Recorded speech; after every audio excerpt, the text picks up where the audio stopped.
Bonjour, bienvenue dans cette nouvelle vidéo du blog Ma carrière en main. Je suis Jeff Carlotti et aujourd'hui je vais répondre à une question de Justin qui est la suivante.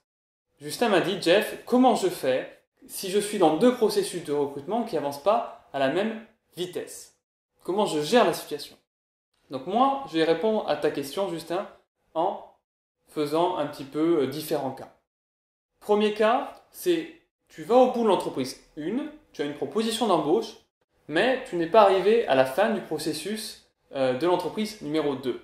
Et là, tu décides de dire non, je refuse la proposition d'entreprise numéro 1, tu vas au bout du processus avec l'entreprise numéro 2, et là, soit tu as de la chance et t'es pris, tant mieux, super, soit tu n'as pas de chance et tu n'es pas sélectionné, et là, tu te retrouves un petit peu une main devant, une main derrière. Deuxième cas de figure, c'est quoi? C'est de temporiser et de jouer sur les délais. C'est-à-dire, quand tu sens que tu approches vers la fin du processus de recrutement avec l'entreprise numéro 1, tu vas aller voir l'entreprise numéro 2 pour leur dire: écoutez, j'ai très envie de travailler avec vous pour telle raison, telle raison, telle raison.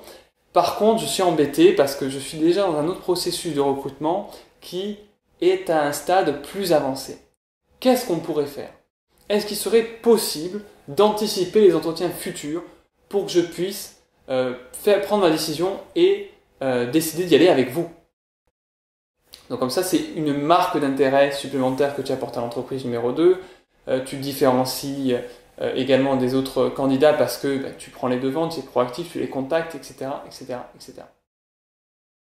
Troisième solution, c'est de dire: ok, j'ai une proposition d'entreprise numéro 1, je suis toujours au milieu du processus avec l'entreprise numéro 2, mais c'est pas grave, j'accepte de travailler pour l'entreprise numéro 1, et après je continue en parallèle mes entretiens avec l'entreprise numéro 2, et puis si j'ai une réponse positive, je passe, je romps ma période d'essai, et je vais travailler pour l'entreprise numéro 2.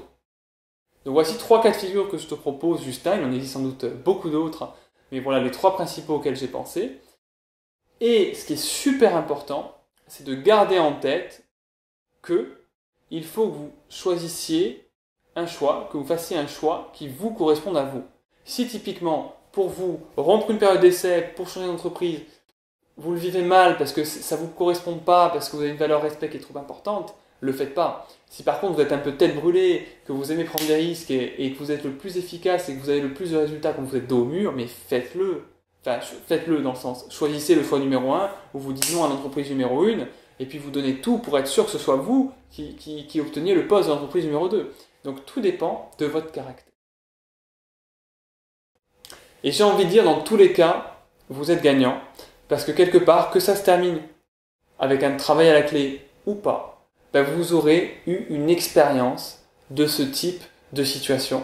Et puis quand ça se reproduira dans le futur, vous aurez du coup davantage de connaissances. C'est comme quelqu'un qui a appris une première fois une leçon d'histoire et qui va à un contrôle, qui fait le contrôle, qui n'a pas forcément une bonne note, mais quand il y a une nouvelle épreuve qui arrive, elle repasse encore une fois sa leçon, vu elle sait déjà de quoi ça parle, elle apprend plus facilement et du coup elle réussit mieux.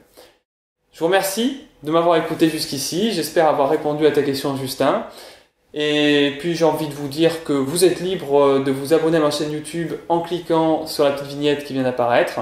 Et puis vous êtes également libre de vous inscrire à ma newsletter, donc vous avez le lien dans la description juste en dessous de cette vidéo. Merci de m'avoir écouté et puis je vous dis à très bientôt pour une prochaine vidéo. Au revoir.